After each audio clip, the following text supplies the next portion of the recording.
আসসালামু আলাইকুম বন্ধুরা, কেমন আছেন? আশা করি অনেক ভালো। আমি ফাইজুল হক। আজকে আমরা জন্ডিসের কিছু ঘরোয়া পদ্ধতি বলি। আমি ২ টা টিপস বলি, খুব কাজের টিপস। নিজেরা যদি বাসায় জন্ডিস হয়, জন্ডিস তো বুঝছেন। জন্ডিস নিয়ে আমার কিন্তু আরো ভিডিও আছে।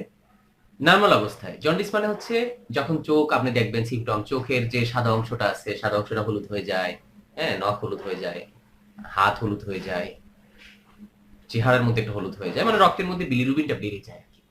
অনেকগুলো কারণে বাড়ে, অনেকগুলো কারণে জন্ডিস হয়। এর জটিলতাও আছে অনেক। জাস্ট আমরা এই ডাক্তারি এত বিদ্যা আপনাদের জানানোর দরকার নাই। আমরা শুধু আপনাদের শর্টকাট ২ টা টিপস জানিয়ে দিচ্ছি। যদি কারো ১ম অবস্থায় এরকম হয়, কিন্তু মাথায় রাখেন জন্ডিসের ফার্স্ট ট্রিটমেন্ট হচ্ছে কমপ্লিট বেড রেস্ট। মানে হচ্ছে একদম রেস্টে থাকতে হবে। এটা হচ্ছে জন্ডিসের চিকিৎসা, ১ম চিকিৎসা। এরপরে আসেন জন্ডিসের জন্য আমরা বাসায় বসে কি খেতে পারি, কি রুগীকে খাওয়াতে পারি। খুব কমন ২ টা জিনিস আপনাদেরকে আমি শিখিয়ে দিচ্ছি আজকে। Number 1 tips. মেহেদি পাতা তো চেনেন? হ্যাঁ, চেনেন। আমার অনেকগুলো ভিডিওতে মেহেদি পাতার গুণগান বর্ণনা করা আছে।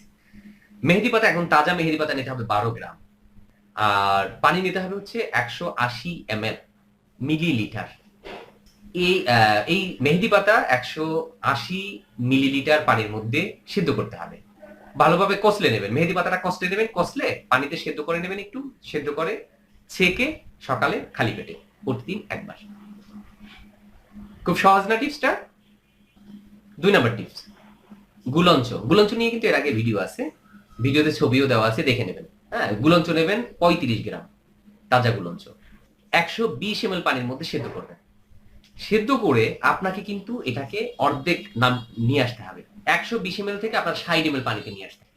তারপর ছাঁকবেন, ছেঁকে রেখে দেবেন, একটু ঠান্ডা হবে। এই ঠান্ডা পানির মধ্যে আপনার যে মধু আছে, ২ চা চামচ খাঁটি মধু নেবেন। ভালোভাবে মধুটা মেশাবেন।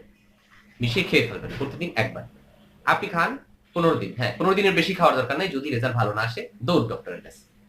আর যদি রেস্টে থাকেন আপনি আর এরকম টিপস গুলো ফলো করেন, তাহলে আশা করা যায় আপনি ভালো রেজাল্ট পাবেন।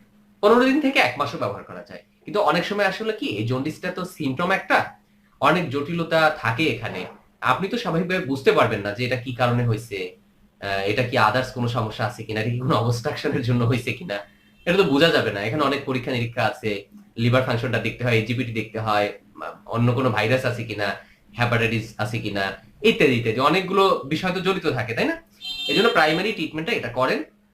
যদি দেখেন আলহামদুলিল্লাহ বেটার রেজাল্ট চলে আসছে তো আসছে। যদি না আসে অবশ্যই কিন্তু ডক্টরের কাছে যাবেন। অনেক ধন্যবাদ যারা আমাদের ভিডিওটি দেখলেন। সাবস্ক্রাইব করুন, শেয়ার করুন। আল্লাহ হাফেজ।